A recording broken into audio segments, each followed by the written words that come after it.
Hello student, myself Mrs. Lalita Parmar from NCMS Java.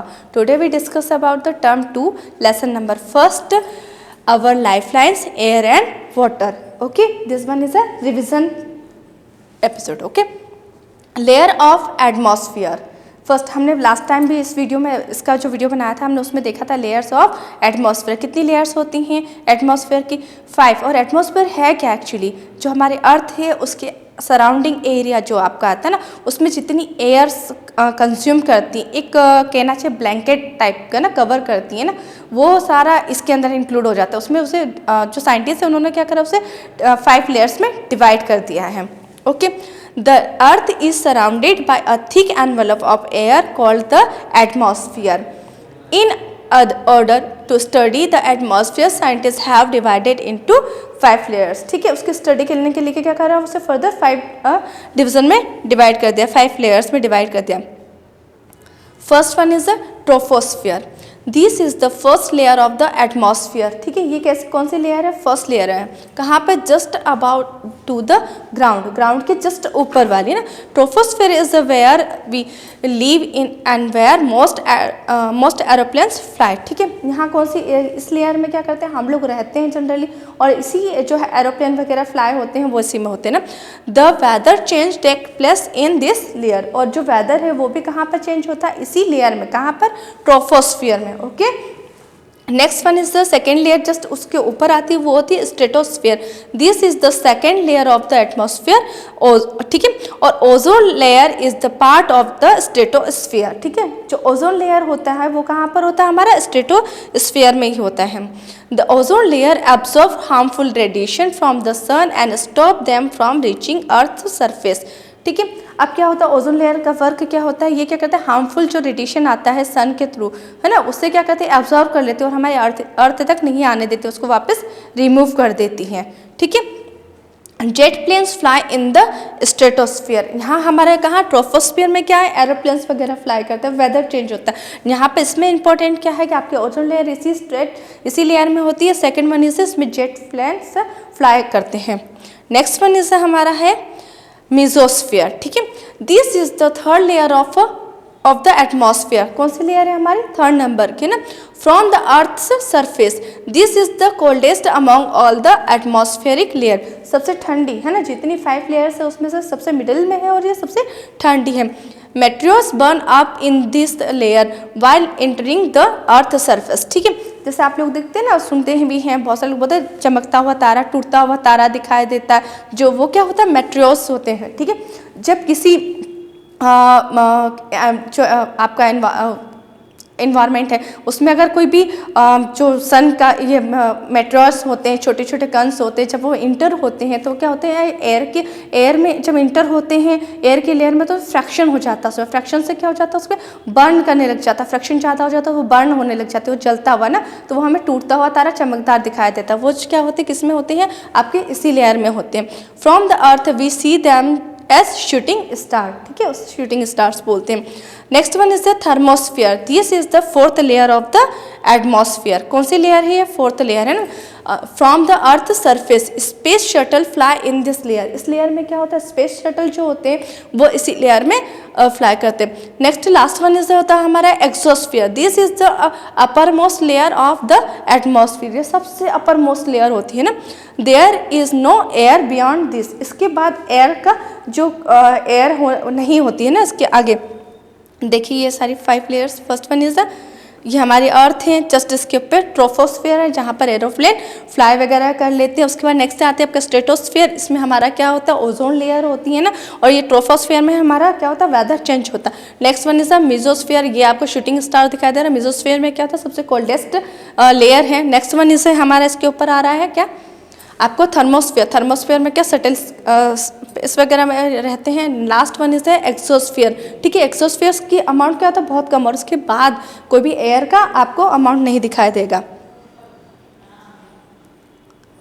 Next है हमारा है composition of air. ठीक है, जो हमारा एयर है, एनवायरनमेंट में जितने भी एयर है वो किस चीज़ से मिलकर बने हैं. The air is a mixture of gases. ठीक है, जो एयर है वो हर मैक्सिमम जो गैसेस हैं उसके अंदर उसका मिक्सचर है. ठीक है, it mainly consist of nitrogen, 78%, nitrogen कितना परसेंटेज होता है 78%, oxygen 21% and other component such as carbon dioxide and other gases 1%। ठीक है, सबसे बिग अमाउंट में क्या है हमारा नाइट्रोजन। ठीक है, तो नाइट्रोजन जो अमाउंट में है क्या हम उसे डायरेक्ट एब्जॉर्ब कर पाते हैं क्या? नहीं। कैसे क्यों नहीं कर पाते हैं? क्योंकि वो डायरेक्ट एब्जॉर्ब हमारी बॉडी नहीं कर सकती। उसे कौन करता है एब्जॉर्ब? उसे प्लांट्स करते हैं। ठीक है, प्लांट्स के थ्रू वो हम तक पहुंचता है नाइट्रोजन। ठीक है, नेक्स्ट वन इज ऑक्सीजन। तो पता है हमें कि हमें ऑक्सीजन किसी ब्रीथिंग के लिए जरूरी होता है, और कौन प्रोड्यूस करता है ऑक्सीजन? प्लांट्स करते हैं बाय फोटोसिंथेसिस के थ्रू, है ना। फोटोसिंथेसिस के थ्रू वो अपना फूड एब्जॉर्ब बनाते हैं ना। Next one is the air also contains A small quantity of water vapour, dust and smoke. ठीक है, ये भी उसमें होते हैं। दिस वन इज क्या है आपका, ये एक अगर हम पाई चार्ट बनाए तो उसमें आपको जो ब्राउन ब्राउन एरिया दिखाई दे रहा है ये नाइट्रोजन है। नेक्स्ट वन इज ये क्या है हमारा ऑक्सीजन, और ये 1% सारी अदर गैसेस इसके अंदर इंक्लूड होती है। Air is used in burning, breathing and also in a process called rusting. ठीक है, जैसे हमें पता है बर्निंग के लिए एयर की जरूरत होती है, ब्रीथिंग के लिए होती है, लेकिन एक अलग और प्रोसेस होती है रस्टिंग, है ना। उसमें भी क्या एयर की बहुत ज़्यादा इंपॉर्टेंट होता है। Objects made of iron get covered with a reddish brown substance call rust. ठीक है, जो आप आयरन की जो चीज़ें होती हैं मैक्सिमम ठंड के समय या बारिश के समय उस पर रेडिश ब्राउन कलर की लेयर आ जाती है ना, वो किससे होता है? एयर की रिएक्शन होती है उसके अंदर, उसे क्या कहते हैं? Rusting. Okay, this happens when iron object come in contact with air and the water vapour present in the air. Okay, next one is the properties of air. अब एयर की प्रॉपर्टीज क्या क्या रहती हैं? ठीक है, we know that air has a weight and it occupies space. ठीक है, उस एयर को क्या इस वेट भी चाहिए और स्पेस भी क्या करती है? वो ऑक्यूपाई करती है। Because of its weight air pushes everything around in all the direction. ठीक है, एयर में क्या होता है? प्रेशर होता है, वो क्या करती है? हर चीज़ को पुशअप करती है, हर एवरी डायरेक्शन। ऐसा नहीं कि अपवर्ड ही करेगी या डाउनवर्ड, एवरीवेयर, है ना, सारी डायरेक्शन में करती है। This pressure is called air pressure. Not just upward, air exerts pressure on all sides.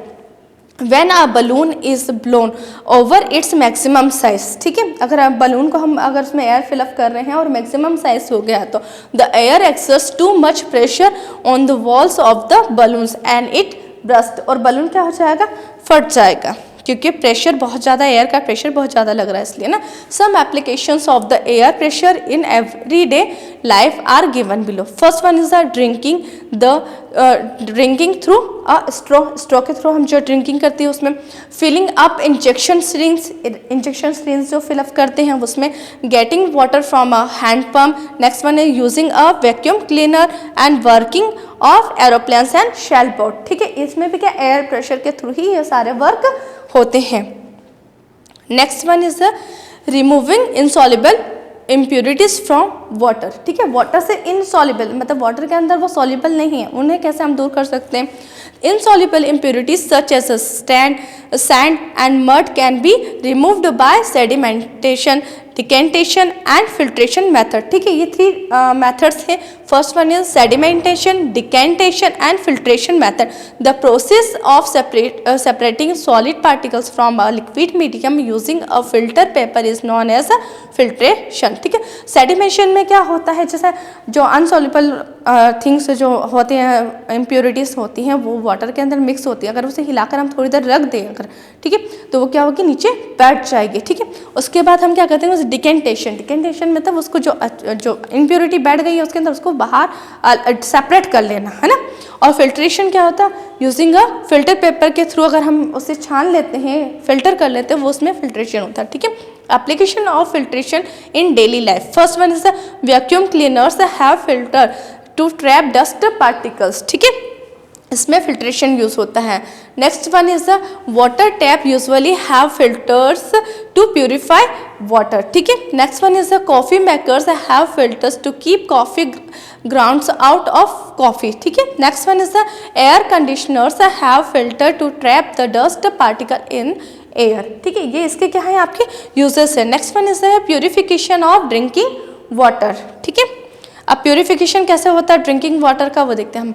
Water purification is the process of removing germs and other harmful substance from water to make it fit for consumption. ठीक है, अब क्या है, water जो है हम क्या ऐसे ही यूज़ कर लेते हैं? नहीं, आप अपने घरों में भी देखा होगा, टैप से जो नल से पानी आता है उसे मम्मी छान के वो पॉट में इकट्ठा करके रखती हैं, है ना, ऐसे ही। तो उससे क्या करते हैं, जो जर्म्स वगैरह उसको रिमूव किया जाता है और हमारे पीने के लिए जो काम आता है वाटर, उसे प्यूरिफाई करा जाता है। ठीक है, at home we can purify water by boiling it for about 10 minutes. Generally क्या होता है, 10 मिनट्स तक उसे बॉयल कर लो तो वो पीने लायक हो जाता है। It is the simplest way of purify water, ये सबसे सिंपल वे होता है। The drinking water that is supplied to our homes is first treated to make it fit for drinking. ठीक है, जो हमारे घरों में जो सप्लाई किया जाता है उससे पहले क्या ट्रीटमेंट करा जाता है ताकि वो प्योर हो जाए। ठीक है, the following steps are used in this process. ठीक है, इसमें अलग अलग होती है। फर्स्ट वन इज हमारा सेडिमेंटेशन। इसमें क्या होता है, water is collected in a large tanks where a lot of impurities are removed by the process of sedimentation. ना, एक बहुत बड़े टैंक में क्या करा, बहुत सारा वाटर इकट्ठा करा जाता है और उसमें सेडिमेंटेशन प्रोसेस करी जाती है। ठीक है, chemical such as alum are added in to increase the rate of sedimentation. ठीक है, सेडिमेंटेशन में क्या यूज करते हैं हम, एलम यूज करते हैं। Next one is aeration. Aeration is the process in which the oxygen content of water in is increased. ठीक है, इसमें ऑक्सीजन को इंक्रीज करा जाता है वाटर में।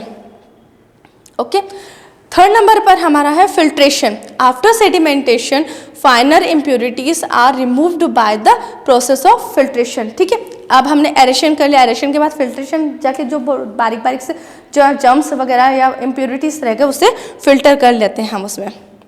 Last one is chlorination. ठीक है, it is the process of adding chlorine to water to kill harmful germs found in water. ठीक है, इसमें क्लोरीन मिलाया जाता है जिसमें कि जो हार्मफुल जर्म्स होते हैं उसे किल करने के लिए। Okay, chlorination can be done at any point during the water purification process. ठीक है, किसी भी पॉइंट पर कर सकते हैं।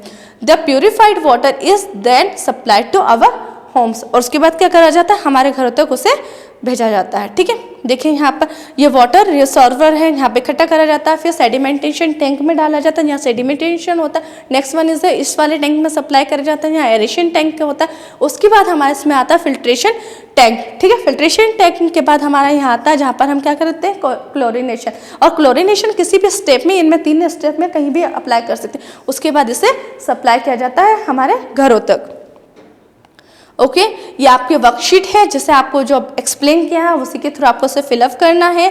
ठीक है, ये जो आपका है चार्ट, इसके अंदर आपको लेबल करना है, कौन सी आपने कहाँ पर कौन सी लेयर देखी है उससे फिलअप करना है इसमें, है ना। नेक्स्ट वन है आपका, इसमें आपको लेबल्ड करना है। लेबल्ड मीन्स ये जो प्रोसेस है इसमें कहाँ पर कौन सी प्रोसेस हमने कंडक्ट करवाई है, इसे कंप्लीट करिएगा। Okay, thank you.